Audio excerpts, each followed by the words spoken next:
This is my Ford Fusion, and in this video, we're going to make it as fast as possible. I bought this Ford Fusion a few months back for the bargain price of £600, and we've been modifying it to create a Ford Fusion ST, a model that Ford never actually made. The car started off as a pretty slow 1.4 litre commuter, but since then, we've installed this 2 litre performance engine that's come straight out of a Fiesta ST.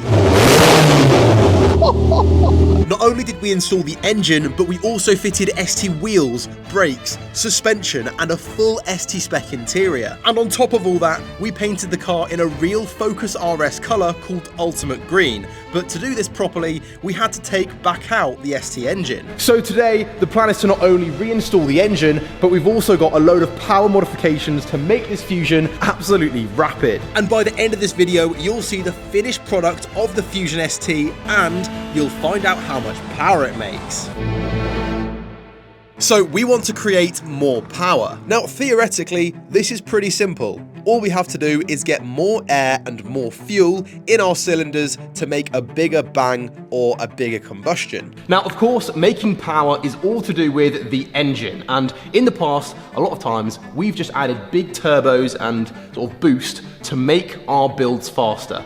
But that is not the plan for this. You see, because we've already done a few big turbo projects, I wanted to change it up with the Fusion. I want to see how much power we can squeeze out of the 2 litre Duratec engine without adding any superchargers or turbochargers. Now, the standard output of this engine from the factory is 150 horsepower. So the goal in this video is to try and get it over 200 horsepower using only naturally aspirated modifications. Now, there's a lot of different ways you can do that, and in this video, we have got practically every single modification possible to make an engine faster, naturally aspirated. But the first modification we've got is a little bit different because it isn't actually going to increase the power output of the engine, it's going to help us put the power down.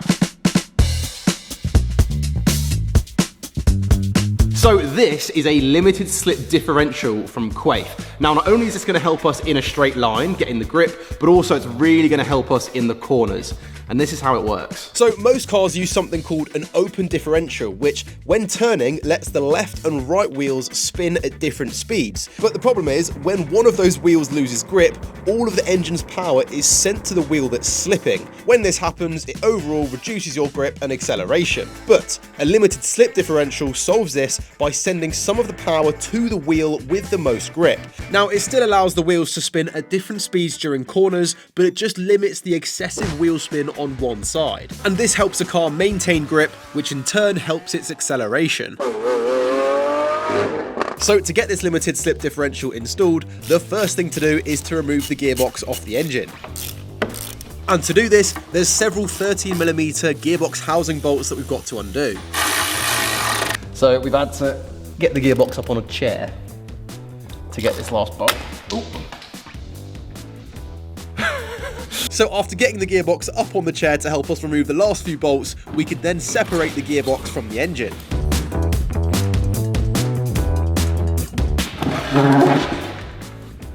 Gearbox off.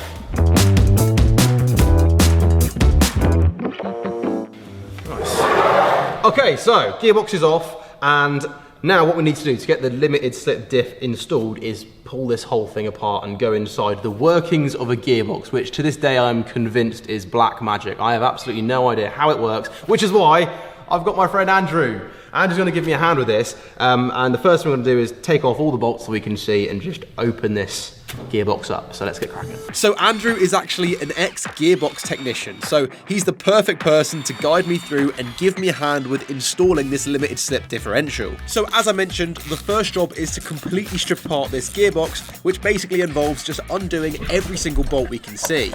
There we go. Oh, look at those. That looks like gears to me. That's it, so that will be your 5th gear. Ah, interesting. So after taking off that end cap, Andrew can then get on with removing both of the gears. There we go.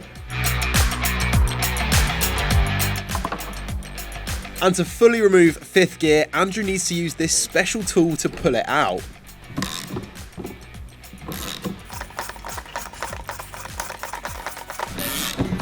There we go. And there we go, 1/5 gear. So with all the gears in that sort of end cap now out, that unveiled a few more bolts for us to undo. and then that whole end cap section can be removed. That's all right. After that, there's 2 big metal clips that need to be taken off. I'm gonna get rid of the cap. Yeah, because they ping. Oh, is it Toby? Cameraman down. Right, there we go, circlips out. The next job is to physically split the gearbox in half, and to do this, there are a lot of bolts to undo. Right, there we go. So once all of those bolts are out, we can then use the pry bar to separate the 2 halves of the gearbox housing. There we go. Oh, look at that. So that is what the inside of a gearbox looks like.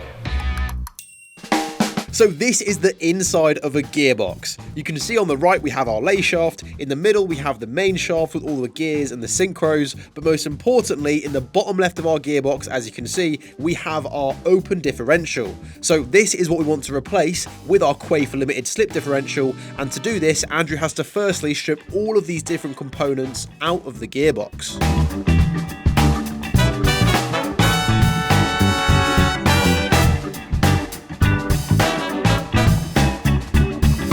So here you can see it's pretty interesting, the difference between our old open differential and the new limited slip differential. But either way, Andrew could go ahead and get the new limited slip diff installed into the gearbox housing.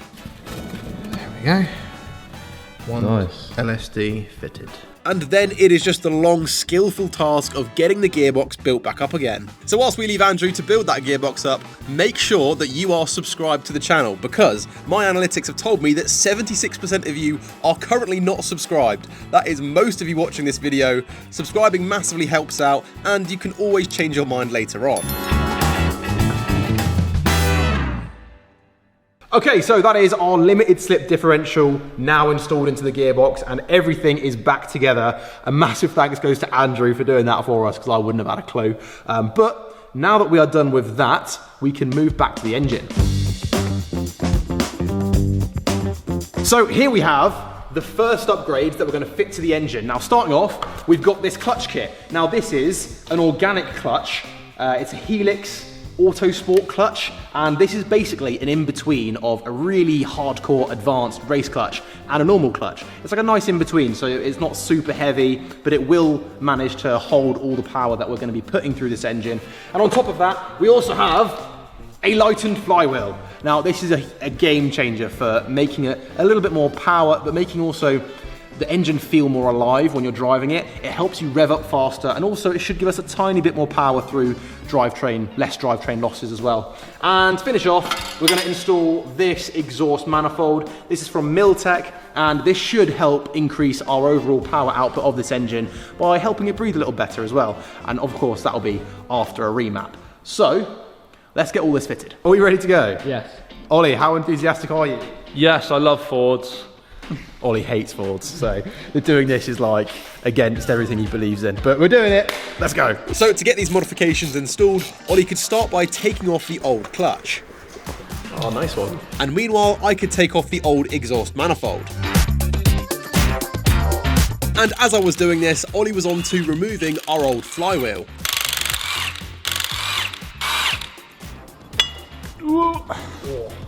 Flywheel off. Right, I've got to do some angle grinding.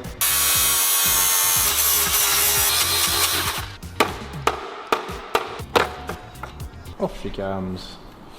Yeah, I mean the exhaust bolts are being predictably stubborn, but yeah, almost there. Well, actually not almost there. We've just started. There we go. And of course, because these exhaust manifold bolts have been through a million different heat cycles, I had to use a blowtorch to remove them.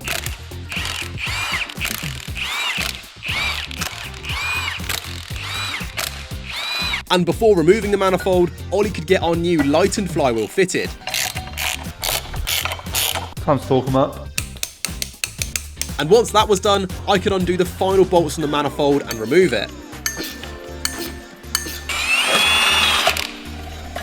There we go. Old exhaust manifold off. So, just got the new flywheel in. Looks lovely. And now we're getting the new clutch in. So making sure to use the clutch alignment tool, Ollie could go ahead and get the new clutch fitted.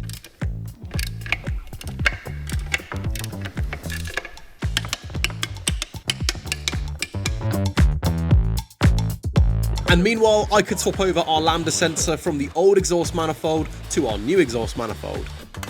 Yes! That is all thanks to the blowtorch, really. There we go. Once the lambda sensor was in, I could get the new Milltech manifold fitted.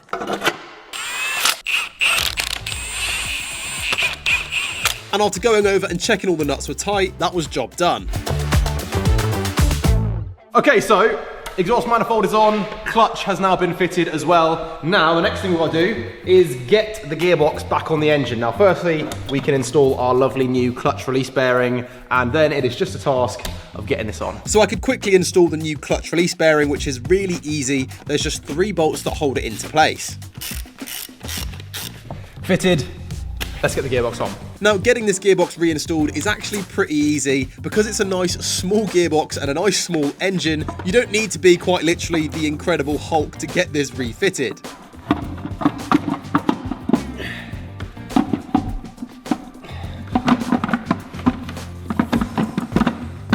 Yeah, I think we put the bolts in now. That looks pretty good to me.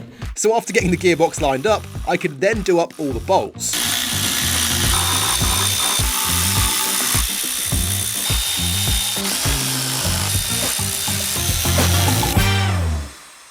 Okay, so gearbox is on, and now we have another upgrade. Take a look.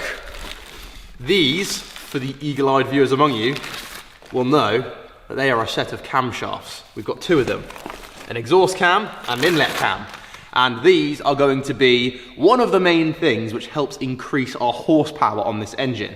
And basically, I'll compare it when we take the old cams out, but the reason why this is going to help increase our horsepower is because you see these camshaft lobes on here. They are a lot bigger and they have basically more lift on them. So when this cam is rotating, it's going to hold the valves open for longer, and it's also going to make them open a bit more as well. So that's going to allow more exhaust gases out and more air in to make more power. So that is the plan. We've got to get these fitted now, and it is a bit of a process to get them installed, but let's get started. Now, alongside installing these camshafts, we're also going to fit a new timing chain because, you know, we're in there, so we might as well. And of course, the first step is to remove our cam cover. There we go. That then unveiled our dual overhead camshaft setup with both our exhaust and inlet camshafts. So the next step to get these out is to remove the camshaft caps. Then we can remove the sprockets or the cogs that sit on the end of the camshafts, and then the camshafts themselves can be removed.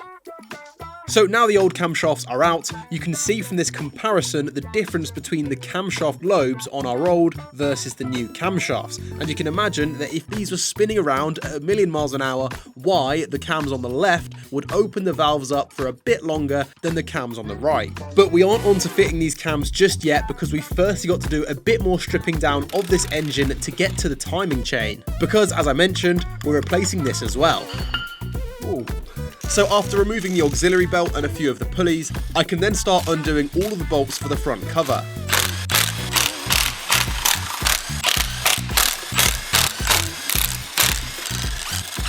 And once all of those bolts are undone, I can take the front cover off.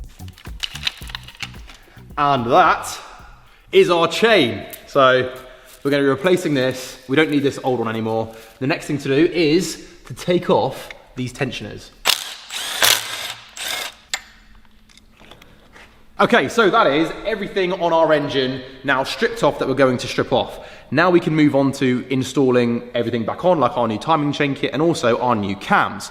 Now, if you have a look down here, we have our new cams and also these 2 tools on the floor. So these are basically our timing tools. Now, this pin is going to help us time up the bottom end. It's basically going to help us get the bottom end to top dead center. I'm sure a few of you maybe have heard that phrase before. It's going to get it to top dead center, and also this sort of bar looking thing is going to get the cams to their top dead center position as well. So we basically need to get both of the top end and the bottom end in their perfect positions before bolting everything down and getting it all back together. So let's give it a go. So, to make sure that the valves are opening and closing at the right time in relation to when the pistons are going up and down, as I said, we need to get both the bottom end and the top end of the engine in their top dead center position.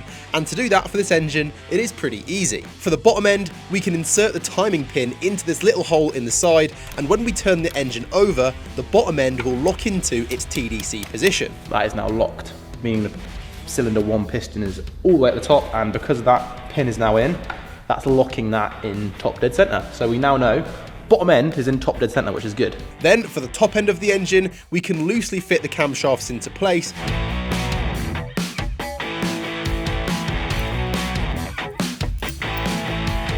And then we can place the other timing tool into these little grooves in the ends of the camshafts. So in short, as long as the pin is in the bottom end and the bar is through the cams at the top, the engine will be timed up, and we can then go ahead and fit our timing chain on and all the other various pieces to get this back together.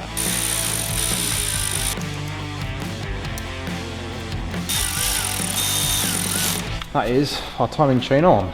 So with the timing chain on, all that was left to do was to torque all of the bolts down to the correct torque settings in the correct order, and just like that, our new timing chain and new cams were installed. We are turning over. Look at that. That is confirmation that we have done everything correctly. There we go. That is a massive relief that that now turns over, because if it didn't turn over and we felt like resistance of a valve hitting a piston, we would have done it wrong and we would have to take everything off and do it again. But that is now done. So with that now complete, we can start refitting everything back onto this engine, starting with, I think, this front cover. So to get this on, we firstly got to clean up all of the mating surfaces, and then we can apply some sealant. And then I can very carefully get this front cover fitted back on. Once it's on, I can bolt the front cover down.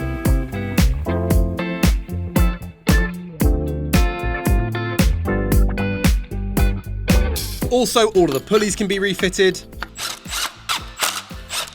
Our fresh new auxiliary belt needs to go on as well. Oh yeah, top tip, everyone. Make sure to take a picture of how the aux belt looked before you take it off, which is what I did here, luckily.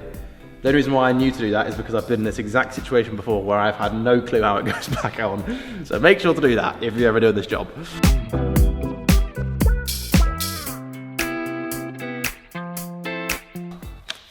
There we go, that's on. Yes, look at that.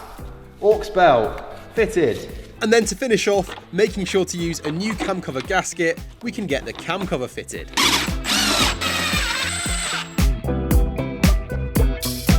Okay, so that is our engine now fully back together with our new camshafts, our new exhaust manifold, our lightened flywheel, upgraded clutch, limited slip differential, and new timing chain, and new auxiliary belt, all done. But now that is finished, we are ready to get the engine fitted back into the Fusion, but we still have one very, very exciting modification to install to this engine, and it's arguably the best one we're doing in this video. And to install that, we are going to have to remove the inlet manifold. So the plan going forward is we need to remove that, then mount the engine up in the Ford Fusion, and then we can get that exciting mod installed.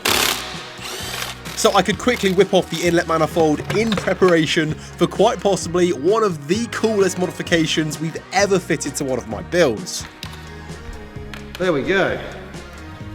That is one inlet manifold.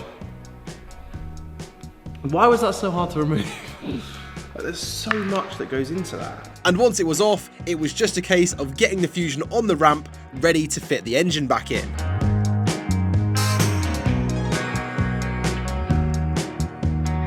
Now, before getting the engine back in, Toby and I had to quickly take off the headlights, the front bumper, and also the front panel. And then, after taking off the wheels, and also the subframe, we could move the engine into place, ready to get it fitted. Okay, so that is the engine below the car. You guys know the drill. You've seen me do this 10,000 million times. We are now going to drop the engine. Nope, No, we're not going to do that. We're going to drop the car over the engine and get it bolted up. So the trick is, when doing this, is to try and line up the engine in the engine bay as best as we can when the car's coming down, and then we can bolt up both the driver's side and passenger side engine mounts. So now the engine's fitted, I can show you the final modification. So these are the final power upgrade that we'll fit to the Fusion, and it's what I'm most excited for. Now, for those of you who have modified cars yourself, you probably know that these are a set of individual throttle bodies, and the reason why I'm so excited for these is obviously they're going to add a lot more power because we're doing a power video, but these are going to sound absolutely biblical. Like, these are going to sound so epic. It's just going to make this car a completely different beast to drive. So to put it simply, a throttle body is basically just a flap that lets air into the engine. And most cars will have a singular throttle body followed by an inlet manifold, and that's because this setup is simpler to manufacture and because there's less complicated moving parts, so it's just a more reliable solution for air delivery. But individual throttle bodies differ from this because they give each inlet port its own throttle body, or air flap. This gives the air less distance to travel from the atmosphere to our cylinders, which massively improves the responsiveness of the engine. And the lack of restriction along the intake path also really benefits high RPM power. But the main benefit, if I'm honest, is they sound like this.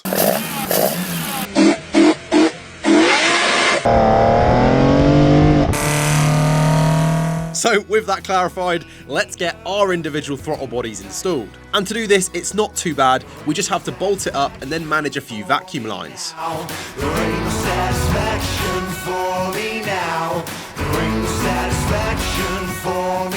Okay, so that is the engine in with now those beautiful ITBs, and that is all the modifications that we're going to fit to this car, well, to the engine in this video. We still have one more upgrade to install, but the main job now is to just get everything back together in this engine bay. That is the subframe, the exhaust, the drive shafts, the wiring loom, the cooling system, the clutch line, the gear selectors, and just absolutely everything to make this car running and driving. And also, Andrew has come back to give us a hand with this, and we should make quick work of it.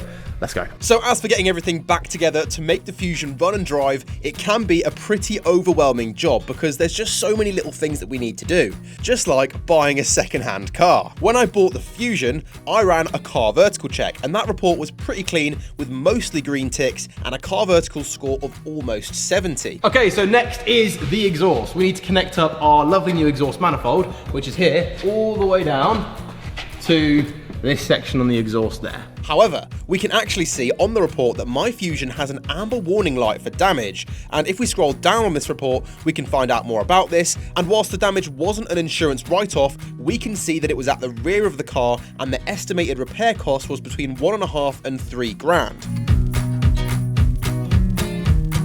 Now, this report lines up with the Fusion's actual history because when I bought it, it had this damage on the rear, but we fixed it when painting the car. Now, if you were to go out and buy my Fusion, you might see how pristine it is and just offer me £1 million for it, but if you checked CarVertical, you now know about this previous damage and could therefore negotiate way more effectively alongside having a bit more information of what you're getting yourself into if you were to buy it. So remember to check any car out on CarVertical, click the link in the description of this video and use the code JACK20 at the checkout because that will save you 20% on a singular CarVertical report, but also 50% on 3 CarVertical reports if you bought them as a bundle. So if you want to check different cars out when you're thinking of buying something, that can be really useful. But now we are very close to getting, well, we are very close to the point where we can give the Fusion a start, but there is something we have to do first, and it is to do with this, which is the old power steering reservoir. Now this, if you follow me around, used to sit there, but because of the ITBs, it now doesn't fit. But also, on top of that, this is just a really bad place for a power steering reservoir because it gets really hot there and this can boil. Bad design. So, we have purchased this, which is essentially a power steering relocation kit. And what it's going to do is, I think, it will go something like that and sit around there somewhere. And that is going to allow us to run the ITBs, but on top of that, it's just a way better place to put the power steering reservoir. So we're going to whack this on and then it is time to see if this thing starts. So before installing that relocation kit, I had to quickly fill up the gearbox with oil. I could also connect up the gear selectors.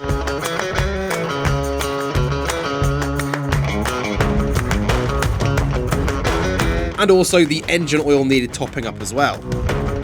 And then Andrew and I could get the power steering relocation kit installed.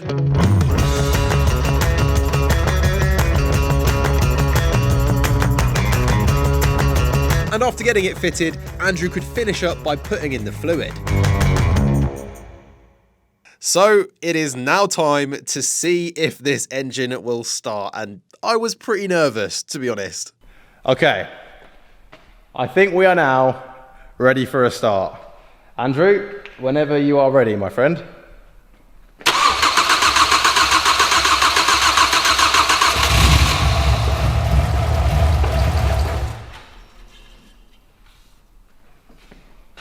What happened there? It may just be upset because of the ITBs, because it's not mapped. We'll try it. Potentially, okay. It did run briefly.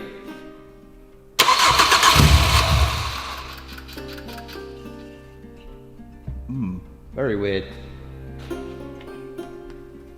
Not 100% sure what's happening there. Do you think it could be... Has it got fuel? We got fuel?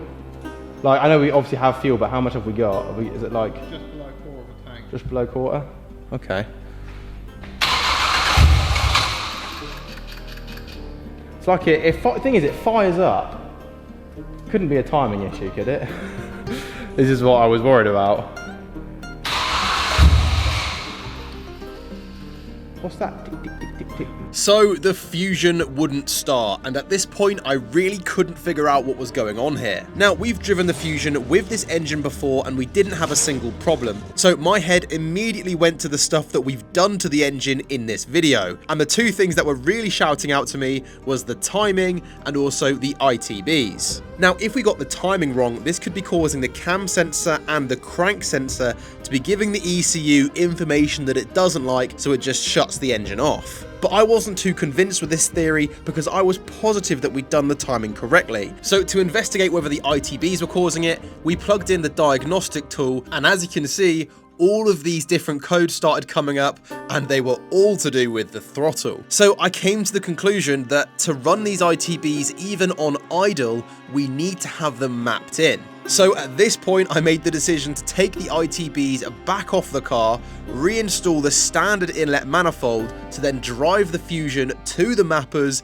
to get the ITBs fitted there, which would then allow us to get it all mapped in. Okay, that is the standard inlet manifold back on the engine. Pained me to do that, but I guess let's see if this engine starts now. I'm really hoping this works.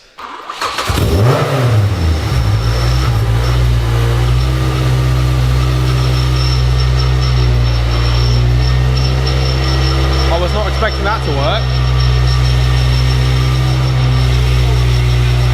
Timing seems alright. Yeah, the timing seems fine. Yeah. It's because it was done by professionals, Exactly. that's why. Exactly. Well, that was a massive relief, and we're going to get the ITBs fitted later on, so don't worry, we're still fitting them. But for now, we could work on getting the final button-up jobs finished on the Fusion to take it to the mappers. So after connecting up all the coolant lines, I could top up the coolant, and then it was just a case of getting the front end of the car completely built back up again.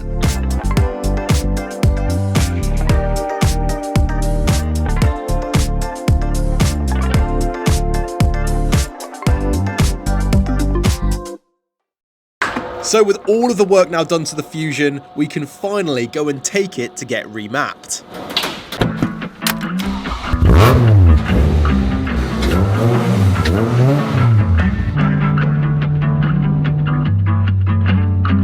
Okay, we have arrived. Let's get the ITBs fitted. So we've brought the Fusion here to JamSport, not only to get the ITBs refitted, but also to get the car remapped to hopefully over 200 horsepower. The technicians here got to work straight away with removing the old inlet manifold and then reinstalling the ITBs. And after finishing up with the install, they could also upload a base map to our ECU to allow the engine to run with the ITBs. The Fusion is now running. Take a listen. And our individual throttle bodies are fitted as well. So that is a big win. In fact, I'll rev it so you can hear it.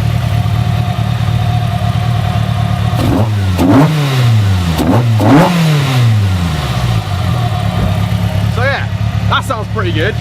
Now what we have to do is get the Fusion into the dyno room and get a custom remap on it to make as much power as possible. So this is it. How much horsepower will our Ford Fusion ST make with all the modifications we've added in this video? We started this build over half a year ago and we have put so much time and money and effort into this car. But will it repay us for all of the work we've done with a horsepower figure over 200? Well, there's only one way to find out. Let's do some power runs. Okay. It is very, very loud. Like, it is like hurting my ears loud. So now the Fusion's on the dyno and we're all ready to go, we could do the first power run.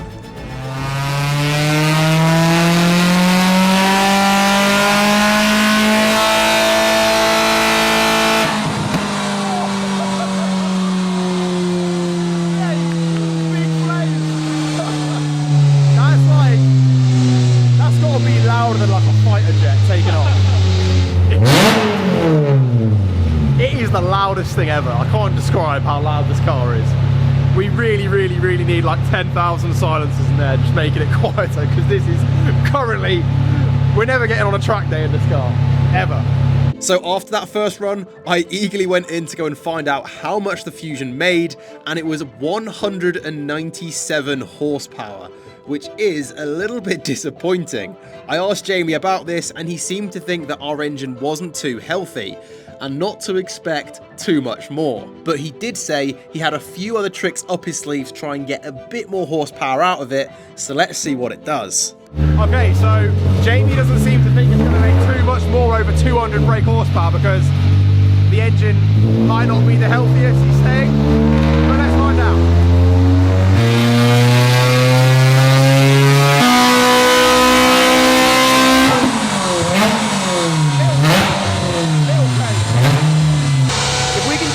Over 200 brake, that's all I need.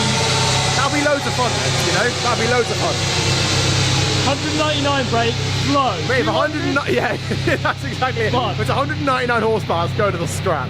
If it's 201 horsepower, that's all we need. Okay, so that is all of our power runs done, and the Fusion made 199 horsepower. I'm not even joking, it literally just missed out on the 200 mark, but this car is all about how it sounds and how it drives, and these engines, with the mods we've done, should actually get 205 to maybe even 210 horsepower, so we're losing 5 or 10 horsepower from somewhere. Jamie here seemed to think it was something to do with maybe our valves weren't seating properly, or maybe there's some blow-by past the piston rings. It could be a million different things, but to be honest, I don't really care. This car, that is plenty of horsepower enough. It's going to sound absolutely epic and it's going to be a load of fun to drive, which is the main thing. But speaking of getting out for a drive, let's go and see what it's like. Okay, so we are now out in the Fusion and I'm not even going to waffle. I am just going to cut straight to the chase. Rev it down to third. It revs so quick now because of the flywheel. And then floor it.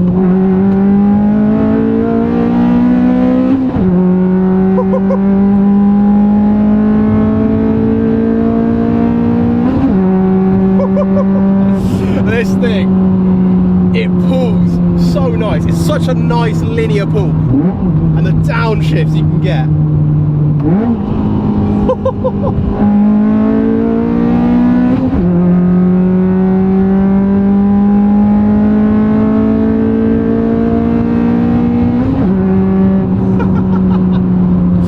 It is a lot of fun. This car is a lot of fun. Ladies and gentlemen, I have to say, I think that is job done. And all that's left to do is to show you the finished product.